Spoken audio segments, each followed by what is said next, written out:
दोस्तों इसका कंस्ट्रक्शन इतना कॉम्प्लिकेटेड है कि इन स्टोन्स के बीच में से आप एक पीस ऑफ पेपर तक नहीं निकाल सकते हो। अगर आप इनका कंस्ट्रक्शन आज की मॉडर्न कंस्ट्रक्शन से भी कंपेयर करेंगे तो हैरान हो जाएंगे।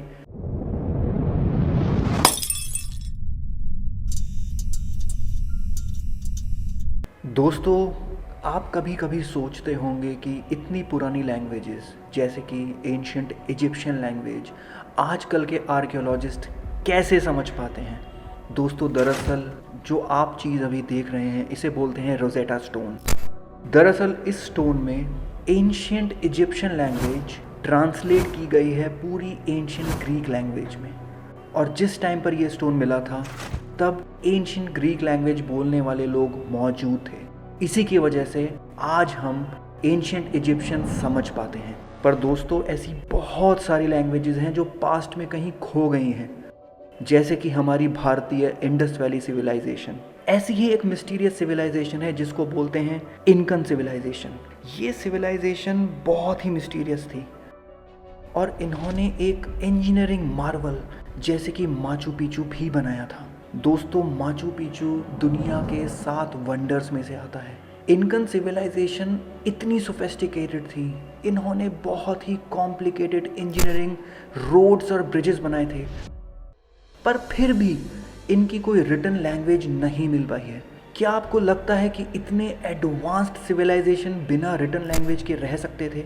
दोस्तों इनकन लोगों के अराउंड बहुत सारी मिस्ट्रीज हैं।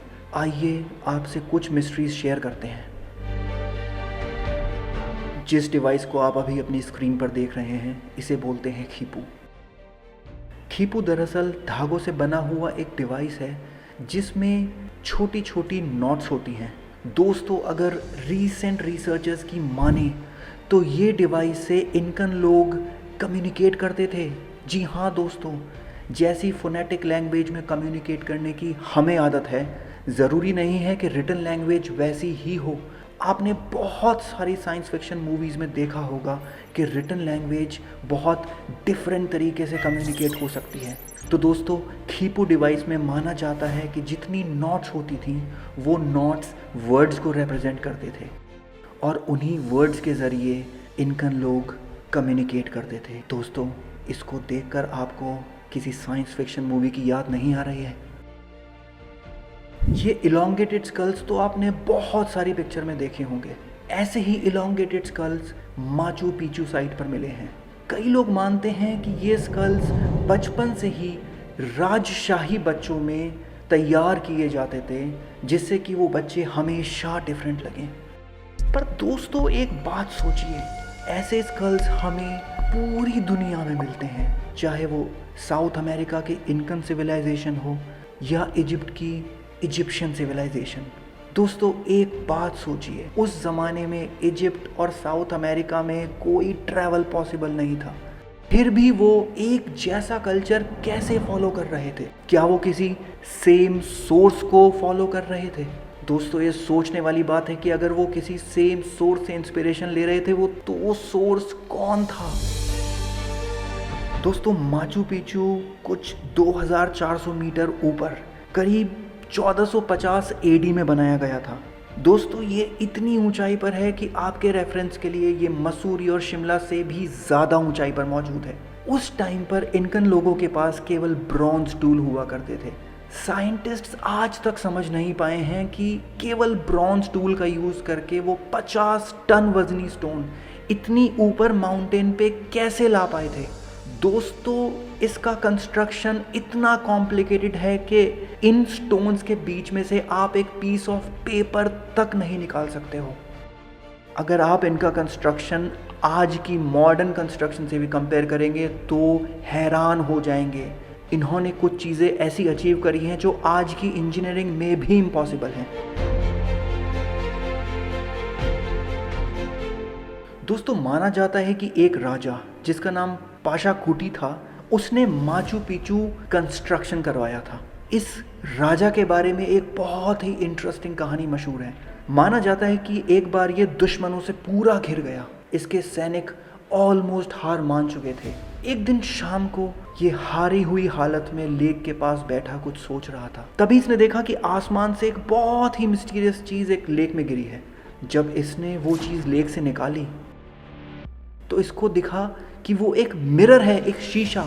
इसने उस शीशे में झांक के देखा तो इसे अपने फादर दिखे, वो फादर जिनकी डेथ बहुत साल पहले हो चुकी है।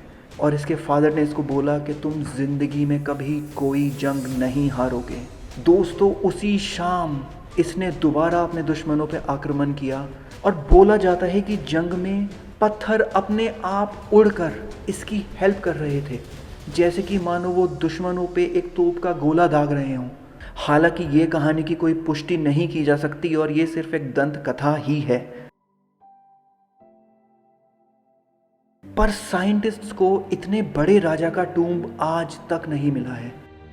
रिसेंट में एक रेडार रिसर्च हुई और पता चला कि माचू पिचू के अंडरग्राउंड एक बहुत बड़ा रूम मौजूद है जिसमें बहुत सारे मेटल होने की पुष्टि है।